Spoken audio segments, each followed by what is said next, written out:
Good morning mga bossing. Sana naghahanap ng sedan 5-seater. So mayroon tayong available ng bagong dating mga bossing. So tatlong Mirage to na Mitsubishi G4 mga bossing na automatic transmission. So 1.2 gasoline engine mga bossing. So napakasariwa. Ito, umpisahan natin dito sa isang to. So silipin lang natin yung kanyang exterior mga bossing. Ayan po, yung kanyang hitsura.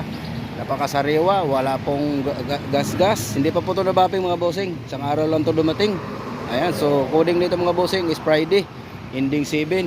Ayan po yung kanyang exterior. So ikotan lang natin para makita nyo po. At baka mag-ibigan nyo, makapamili kayo ito mga bossing dahil tatlo po ito. Isa-isahin natin yan mga bossing. Ito yan mga boss, yung ating isang to. So 2024 model to mga bossing. Ayan, Mirage G4. Ayan, automatic transmission naman to mga bossing. So dito lang sa interior, silipin natin. Ito po yung kanyang itsura sa loob. Ayan, walang bahig na dumi mga bossing. Ayan, automatic transmission to mga boss. So naghahanap ng pang service na matipid sa gasolina, baka ito na yung hinahanap nyo. Mitsubishi na 1.2 gasoline engine mga bossing at 2024 model. Sobrang kapal ng gulong. Ayan, 4 po. So mileage ito mga bossing, yung isang to is 22,000 km lang. So napakababa ng kanyang milyahe. Sariwang sariwa mga bossing.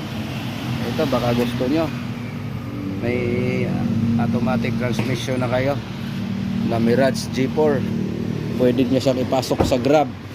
Alright mga bossing, so ito po yung unang Mirage natin, kulay gray. Ayan, so 2024 model, ending 7. Ayan po, so magkaiba-iba sila ng plate number. Ito naman mga bossing, ito isa Mitsubishi Mirage pa rin tayo. So ending 9 naman po yung kanyang plate number. So coding nito is Friday. Silver naman po to mga bossing. So ito rin, sariwang sariwa din po mga bossing. So silipin lang natin sa papel niya kung anong model to. Ayan, so ito po yung kanyang exterior. Ayan, so ikutan lang natin dito. Ayan mga bossing, wala pong tama, walang tama talaga, napakasariwa.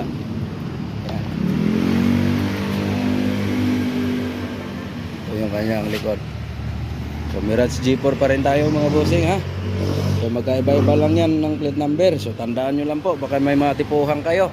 At tawag lang po kayo sa ating Viber at saka sa ating Messenger. Mayroon din tayo dyan kakukontak. Ito naman mga bossing yung kanyang interior. So napakasariwa.